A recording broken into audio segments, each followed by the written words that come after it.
Power Rankings time. Yeah. We got a new and improved top 10 Major League Baseball Power Rankings. We got a new team in here this week. So we do. Last week we didn't have a ton of movement. A little bit more this week. Yeah. We got a little bit of movement. But starting at number 10, they were not ranked last week. Whew.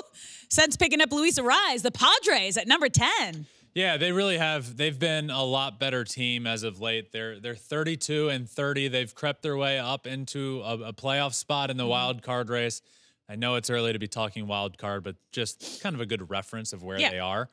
If the season ended, they'd be a playoff team, and Luis Arraez has been a big part of that.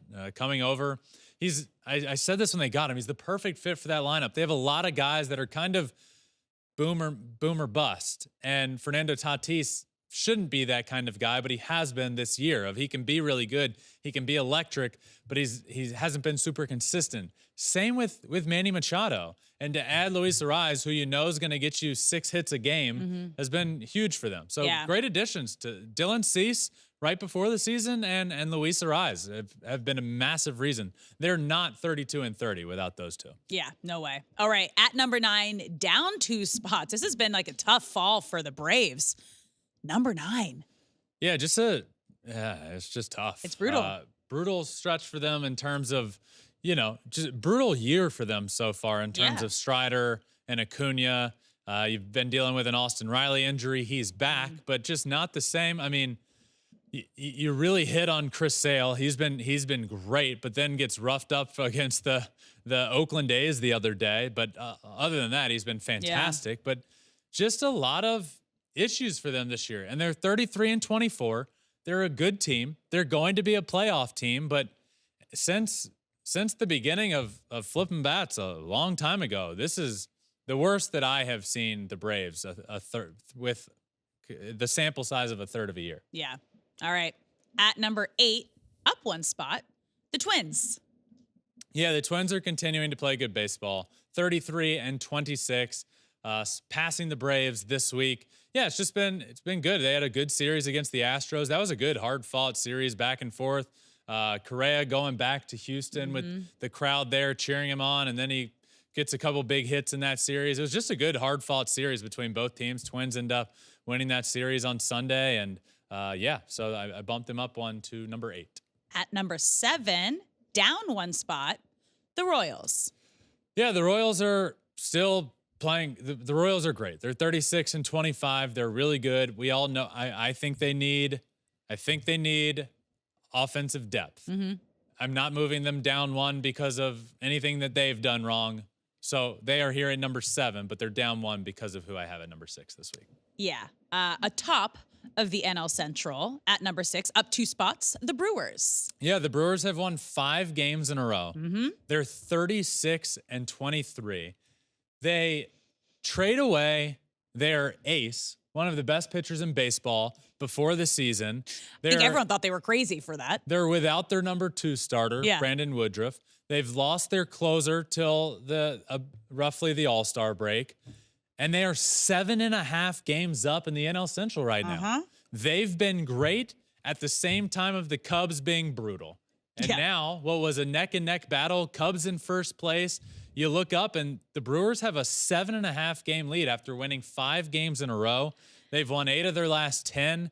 They've been really, really good. So I've bumped them up to number 6. What a crazy NL Central we thought was going to be one of the tougher divisions, and it ends up being the AL Central that's coming through and empowering. Oof, when you just look at that whole division, that's tough. Yeah, I will. By the way, they're not yet in these power rankings, but shout out to the Cardinals who have won 7 of their last 10 Moving for up. all the flack that I've given them over the last year and a half, deservedly so. They're finally starting to play better baseball. They're currently holding down. I believe they're in a final wild card spot at the season ended today, which is crazy because they're still under 500. But they've been playing a lot better, and they are right. They would be tied for the final wild card spot. Dang. All right, let's move into our top 5. Same spot as last week. The Dodgers. Yeah, the Dodgers, not a lot of movement. This top 5 has been pretty consistent with these teams over the last few weeks. The Dodgers are 38-23 and staying put here at number 5.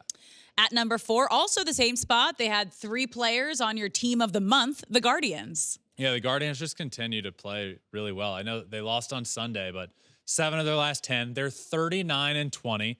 They're going to be one of the first few teams to 40 wins in all of baseball. I imagine they'll win a game this week. So this week, they'll be one of the first few teams to 40 wins. Who saw that coming? I mean, if they win their next game, they could be 40-20. Dang. So yeah, they're here at number 4. All right, at number 3, also in the same spot, the Orioles.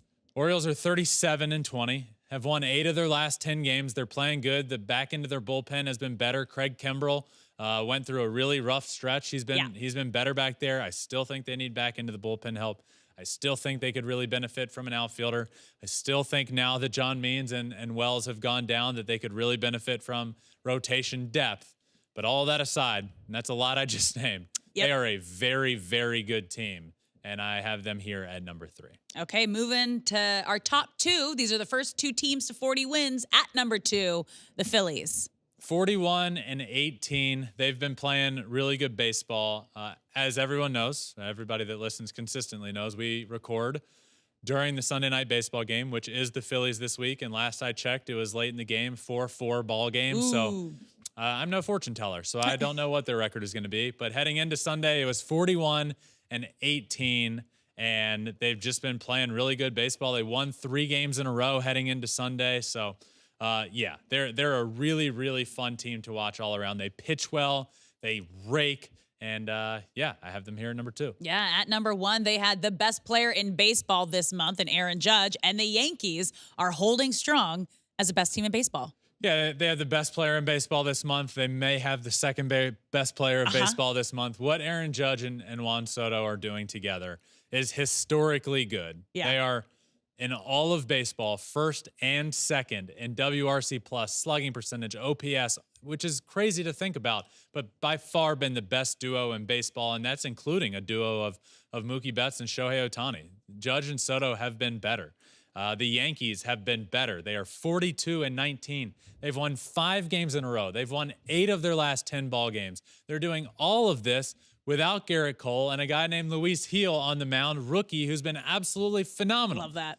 Everywhere you look with the Yankees, they are a lot of fun to watch these days. Volpe's been really good. Volpe had a 21-game hit streak, historically long for the Yankees. I hope everyone hears 21-game hit streak and how big of a deal that becomes. Yeah, that is. And then thinks how it's not even close to halfway of what Joe DiMaggio did of 56 games. So puts a bit into perspective there just how good that hit streak was. But the Yankees have been phenomenal. They come in this week, rounding out this week's top 10 Major League Baseball Power Rankings at number 1. So Padres, new to these power rankings. Braves down 2 spots. The Twins at number 8. The Royals, the Brewers. Top 5, you got Dodgers, Guardians, Orioles, Phillies, Yankees. So 0 movement in the top 5. Good bit of movement, 6 through 10 this week.